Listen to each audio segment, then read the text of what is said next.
Hello everyone, welcome back to the true education point. आज हम अपनी series the globalisation and Indian economy के part 2 में हैं। पिछले वीडियो में हमने समझा ग्लोबलाइजेशन का मीनिंग और इंट्रोडक्शन। आज हम बात करने जा रहे हैं MNCs means multinational corporations. So let's start with the part 2, multinational corporation.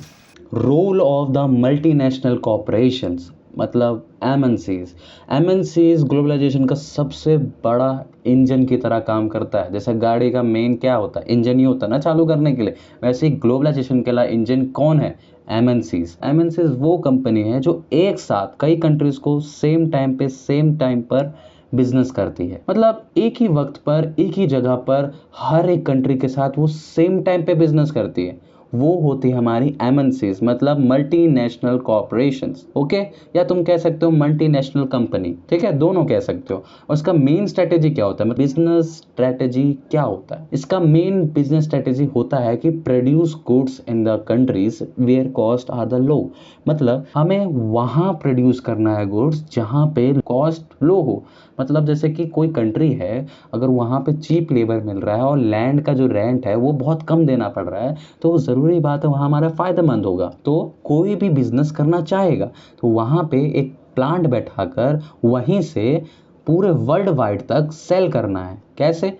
For example अगर नाइकी शूज़ का देखो कि ये यूएसए में क्या करता है, डिज़ाइन करता है और वेटान में मैन्युफैक्चर करता है और पूरे वर्ल्ड वाइड में बेचता है ना। तो मतलब दो कंट्रीज़ को लेके उसने सेटअप बनाया जहाँ पे मतलब एकदम कॉस्ट लो देनी पड़ रही हो किसी भी चीज़ की, रॉ मटेरियल, लैंड की और लेबर्स की, तभी वो मतलब वर्ल्ड वाइड में बेच पाएगा, वो भी अच्छी कीमत पे, और लोग खरीदेंगे जिससे उसका और ज़्यादा फायदा होगा और इससे हर जगह वर्ल्ड वाइड तक एक्सपोर्ट किया जाएगा। चलो अपने इंडिया का एग्जांपल ले लेते हैं। जैसे कि चेन्नई हमारा स्टेट्स है, वहाँ पे कार प्लांट लग रखा है किस कंपनी का? Ford Motors. ये पूरे इंडियन वर्कर्स को एम्प्लॉय करता है और साथ ही साथ कार्स को अब्रॉड में एक्सपोर्ट भी करता है वर्ल्ड वाइड तक। समझ आ रहा है मैं क्या कहना चाहता हूँ कि जो भी मल्टीनेशनल कंपनी है वो ज्यादातर वहां जाती हैं जहां पे उनको कॉस्ट लो देनी पड़ रही हो किसी भी चीज की, रॉ मटेरियल की, लैंड की और लेबर्स की। ठीक, इससे वो वहीं पे बैठे बैठे वर्ल्ड वाइड तक एक्सपोर्ट कर सकते हैं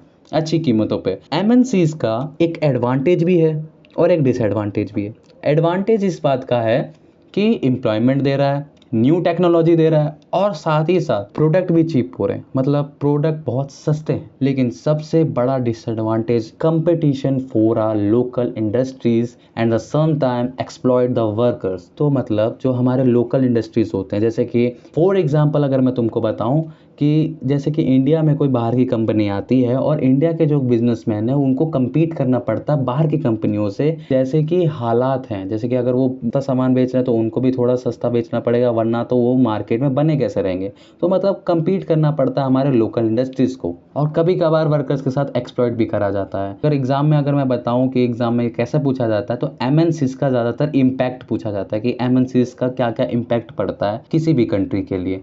अगर कहीं भी एमएनसीज जाती है, बिजनेस बैठाती है, तो क्या इम्पैक्ट पड़ता है? सबसे पहले तो दो पॉजिटिव लाइन लिखनी है और एक नेगेटिव लाइन लिखनी है। ये सही तरीका है उत्तर देने का। तो जैसे कि अगर मैं बताऊं, पहला पॉजिटिव लाइन होगा एम्प्लॉयमेंट देता है, न्यू टेक्नोलॉजी आती है, इससे हमें प्रोडक्ट सस्ते मिलते हैं। तो ये दो पॉजिटिव लाइन हो गई।